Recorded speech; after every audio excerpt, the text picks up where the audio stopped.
नमस्कार, स्वागत है आप सबका। आपके साथ मैं हूं कंचन डोगरा नेगी और आज हम बात जिस टॉपिक पर करने वाले हैं वो आपका, मेरा, हम सबका बेहद पसंदीदा और ज़्यादा जानकारी जुटाने वाला टॉपिक है। आज हम बात करने वाले हैं ज्योतिष के ऊपर।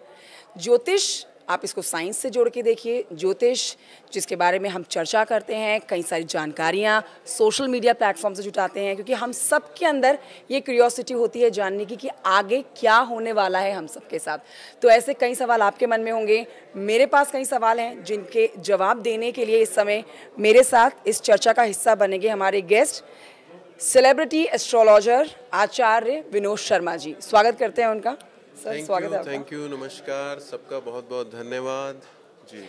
ये एक ऐसा टॉपिक है आचार्य जी जिसके बारे में अगर कोई ये बोलता है कि मुझे इंटरेस्ट नहीं है जानने में कि कल क्या होने वाला है, तो वो शायद झूठ बोलता है जी। क्योंकि हर कोई जानना चाहता है कि आखिर उसके साथ क्या होने वाला है जी।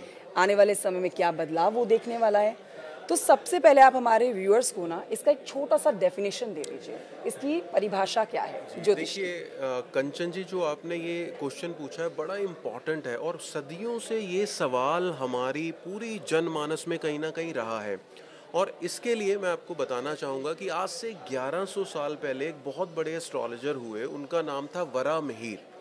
तो वराहमिहिर कहते हैं अपनी एक श्लोक में, जिसका मैं आपको भाव समझाऊंगा, कि वो लोग जो योगी बन गए हैं, तपस्वी बन गए हैं, सब कुछ छोड़ करके हिमालय की कंदराओं में चले गए हैं तपस्या करने, उनको भी जब ये भनक पड़ती है कि पास से कोई ज्योतिषी निकला है, तो अपनी साधना को छोड़कर चले जाते हैं उसको हाथ दिखाने कि मुझे मुक्ति कब मिलेगी, ये बताओ।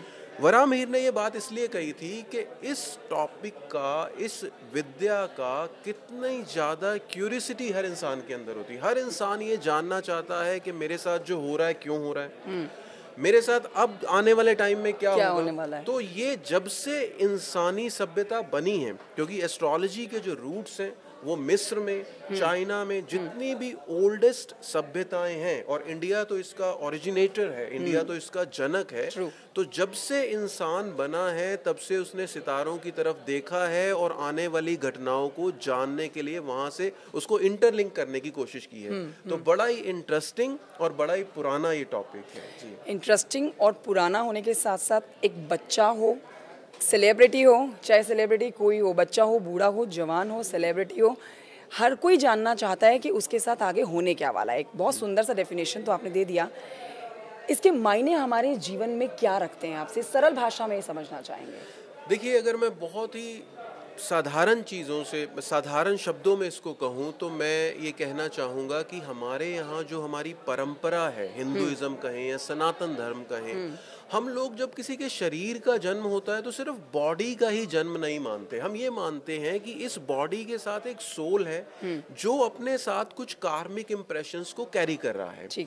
उन कार्मिक इम्प्रेशंस को पढ़ने की जो विद्या है वो हमारे एंशिएंट साइंटिस्ट ने खोजी।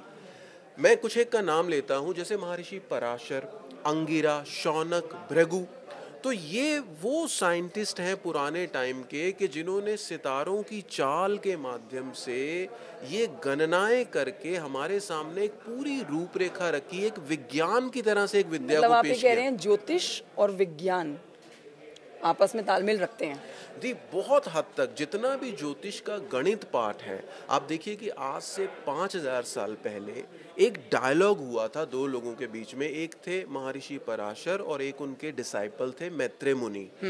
मैत्रेय मुनि ने कुछ क्वेश्चंस किए, जैसे आप ये सवाल कर रहे हैं कर्म के बारे में या ज्योतिष के बारे में। तो उन्होंने पूछा कि ये जो हमारे सौर मंडल है, इसमें जो ये पिंड घूम रहे हैं, जो ग्रह हैं, क्या इनका हमारे जीवन पे कोई असर है? तो फिर पराशर ऋषि ने बड़े सुंदर तरीके से सारी चीजें उनको बताई, और वो चीजें, वो सूत्र, वो नियम, वो रूल, वो आज भी प्रासंगिक हैं जी। और वाकई में इसीलिए सबसे इंटरेस्टिंग टॉपिक भी है, और बहुत सारे लोग इस वक्त नज़रें टिकाए बैठे होंगे हमारे इस कार्यक्रम को देखने के लिए, क्योंकि आप बहुत ही इंटेंस जानकारी दे रहे हैं, बहुत डीप इन्फॉर्मेशन हमारे दर्शकों को दे रहे हैं। तो आपने इसकी डेफिनेशन जानी, इसका हमारे जीवन के ऊपर इम्पैक्ट जान लिया, और अब जान लेते हैं कि अब जब आप ज्योतिष के बारे में आप पढ़ने की बहुत अंदर आप जुझारू हो जाते हैं, आपको हर चीज़ के बारे में बारीकी से जानने का मन करता है। आज बहुत सारे एस्ट्रोलॉजर ऐसे हैं, जो बहुत सारा ज्ञान देते हैं। सोशल मीडिया पर हम देखते हैं लगातार लोग अपनी राशियाँ देख रहे होते हैं। कई ऐसी दुर्घटना है जिनको हम ज्योतिष से जोड़ देते हैं कि ज्योतिष पहले ही इस तरह से बता देता है कि इस तरह की दुर्घटना होने वाली है। क्या ये सब सत्य है, ऐसा होता है? देखिए, मैं फिर से पुराणों का रेफरेंस दूंगा। एक बार माँ पार्वती और भगवान शिव के बीच एक चर्चा चल रही थी, ये रेलेवेंट है आपके आंसर को लेकर के। तो माँ पार्वती ने पूछा कि प्रभु ये बताएं, आजकल लोग बड़ा ही ग्रहों को पूजते हैं, ग्रहों को भगवान मानते हैं, अगर ये ग्रह ही सारे फल देते हैं तो हम आपकी पूजा फिर कौन करेगा? तो भगवान शिव कहते हैं कि पार्वती, ग्रह जो हैं वो ब्रह्मा जी द्वारा नियुक्त किए गए हैं लोगों को उनके कर्मों का फल देने के लिए। ग्रह अपने आप में अच्छे या बुरे नहीं होते। शनि, राहु, केतु, मंगल ये खुद से किसी का अच्छा बुरा नहीं करते। ये वही बात है कि आत्मा जिस तरह के कार्मिक इम्प्रेशंस को कैरी करती है, उसी का फल, उसी का रिफ्लेक्शन जो है भगवान शिव ने कहा कि ग्रह देते हैं। तो ये हर एक व्यक्ति, हर एक जीवित व्यक्ति की लाइफ में ये पूरी तरह से रेलेवेंट होता है और ग्रह नक्षत्र पूरा प्रभाव रखते हैं, ना सिर्फ इंडिविजुअल की लाइफ में, बल्कि एक बहुत बड़ा सब्जेक्ट है मंडेन एस्ट्रोलॉजी, जिसमें वैश्विक घटनाएं, ये जो आसपास घटनाएं घट रही हैं, इनके ऊपर प्लैनेट्स का क्या असर है ये भी पढ़ा जाता है। तो ज्योतिष एक बहुत ही वास्ट सब्जेक्ट है। ये एक इंसान से लेके पूरी सृष्टि तक ग्रहों के क्या प्रभाव है इस पृथ्वी के ऊपर, इस बारे में इसमें हम स्टडी करते हैं। लेकिन एक सवाल ये भी बनता है कि जो लोग बैठ के ज्ञान देते हैं और जो लोग उस ज्ञान को अपने जीवन पर पूरी तरह से इम्प्लीमेंट कर देते हैं, पूरी तरह से डिपेंडेंट उनके ऊपर हो जाते हैं, क्या ये भी सही है? क्या हमें ज्योतिष के ऊपर पूरी तरह से डिपेंडेंट होना चाहिए? देखिए, हमारे जीवन में दो चीज़ें चलती हैं, एक होता है भाग्य और दूसरा होता है हमारा फ्री विल। तो ये दोनों जो जो दोनों टायर्स पर जो गाड़ी चलती है तो वो परफेक्ट तरीके से वो आगे बढ़ती है। तो ये दोनों चीज़ें ज़रूरी हैं। अगर हम सोचें कि हम किसी भी चीज़ को मानते नहीं, एनर्जी की साइंस को जानते नहीं और सिर्फ अंधाधुंध जीवन में आगे बढ़े जा रहे हैं, तो कहीं ना कहीं हम एंग्जाइटी का शिकार हो जाते हैं। जबकि जब हमें थोड़ा सा ये ज्ञान हो जाता है अपनी राशि के माध्यम से, कुंडली के माध्यम से, कि भाई ये दिन अच्छे हैं काम को शुरू कर लो, ये दिन बुरे हैं काम को मत करो। यानी ज्योतिष का अगर शाब्दिक अर्थ को खोले तो वो है लाइट बियरर, रोशनी को दिखाने वाला ज्योतिष, जो ज्योति दिखाए आने वाले वक्त की। तो अगर हम उसकी मदद ले लेते हैं, लेकिन अगर हम पूरी तरह उस पर डिपेंड हो जाते हैं तो भी हम अंधविश्वासी हो जाते हैं, फिर हमारा कर्म से विश्वास उठने लग जाता है। इसलिए दोनों का समन्वय बना के चलना चाहिए। आपको अपनी मेहनत में कोई कमी नहीं लानी चाहिए।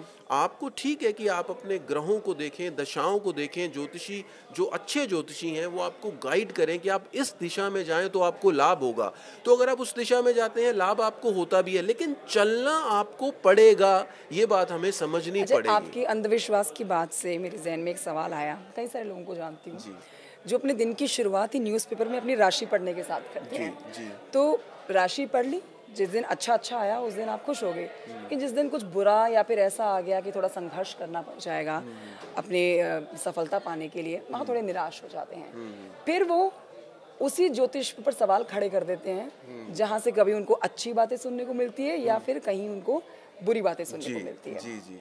देखिए, इसमें होता क्या है कि अगर आपको किसी दिन ये पता भी चलता है कि कोई चीज़ नेगेटिव है, आज सितारे मेरे पक्ष में नहीं है, अब ये आपके एटीट्यूड पे निर्भर करता है कि आप उस चीज़ को किस तरह से लेते हैं। अगर आपको पता है कि आज मेरे सितारे मेरा साथ नहीं देने वाले, तो आप पहले ही प्रिकॉशंस रखेंगे, आप किसी से बहस नहीं करेंगे, आप किसी गलत रास्ते पे जाने से पहले 2 बार सोचेंगे, आप अगर नशा करते हैं तो उसको छोड़ने की कोशिश करेंगे, या कोई भी ऐसी खराब आदत आपको है तो आप उस पर कंट्रोल करने की कोशिश करेंगे, क्योंकि आपको पता है कि कॉस्मिक एनवायरनमेंट मेरे लिए अच्छा नहीं है।